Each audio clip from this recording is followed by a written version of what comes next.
10 წლის მოჭადრაკე სარა სალთხუციჩვილის მორიგი წარმატება საერთაშორისო ტურნირში. მან საბერძნეთის ქალაქ სალონიკში გამართულ შეჯიბრებებში გაიუმჯობესა რეიტინგი როგორც რაპიდსა და ბლიცში, ასევე კლასიკურში. სარა ახლა მნიშვნელოვანი შეჯიბრისთვის ემზადება. მალე იგი მსოფლიო ჩემპიონატზე გაემგზავრება. უფრო დეტალურად თავად სარასთან ერთად ვისაუბრებთ. სარა, გამარჯობა, დიდი მადლობა რომ მონაწილეობ ჩვენს გადაცემაში. როგორც ვიცი, ზაფხული გამორჩეული იყო შენთვის, ევროპის რამდენიმე ქვეყანაში იმყოფებოდი და გქონდა მნიშვნელოვანი თამაშები. მოგუყევი, რა წარმატებას მიაღწიე? მოგესალმებით, მადლობა მოწვევისთვის. ეს წელი ჩემთვის ძალიან ამყოფელი იყო. მე ვიყავი სამ ქვეყანაში, სერბეთში, რუმინეთში და საბერძნეთში. სერბეთში ძალიან იყო მსოფლიო სასკოლო ჩემპიონატი, ძალიან კარგად ვიასპარეზე, მაგრამ საბოლოოდ ვერცად ვერ გავედი.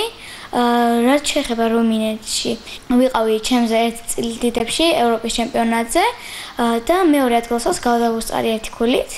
საბერძნეთში რაბიდ ევროპის ჩემპიონატზე გავიყავი მესამე და გავედი მეშვიდეზე, ხოლო ბლიცში გავედი მესამეზე.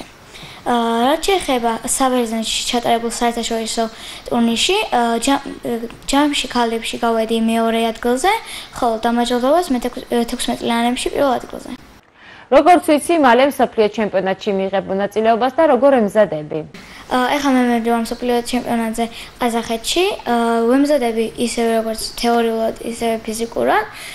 ფიზიკურად თბილისში ვცურავ, ხოლო გურჯაანში სუფთაჰაერზე დავდივარ. კიდევ ვემზადები ფსიქოლოგიურად და მზად ვარ, რომ შეცდომები დავუშვა და მისგან ვისწავლო. სარა, რა სამომავლო გეგმები გაქვს და რას ურჩევ შენს თანატოლებს, რომელთაც სურვილი აქვთ, რომ მომავალში ასეთივე წარმატებას მიაღწიონ სპორტის ამ სახეობაში? ჭადრაკს რა თქმა უნდა აქტიურად გავყვევი. შემდეგ ჩემი მიზანი უკვე მსოფლიო ჩემპიონობა და უკვე მინდა რომ ნაკრებშიც ვიყო. მთავარია თავდაუდებელი შრომა, უნდა იყო მყარი ფსიქოლოგიურად და უნდა იცოდე რომ ფიზიკური აქტივობაც ძალიან მჭირდება. ნამდვილად არ არის ადვილი, იმიტომ რომ სკოლაც გჭირდება, თან ჭადრაკს როცა მიყვები, ჭადრაკსაც დიდი შრომა სჭირდება. ამიტომაც ზუსტად უნდა გააკეთო, რომ სკოლაშიც კარგად მუშაობდე, ხოლო ჭადრაკშიც კარგად შრომობდე. სარა, ვინ არის შენთვის სამაგალითო მოჭადრაკე?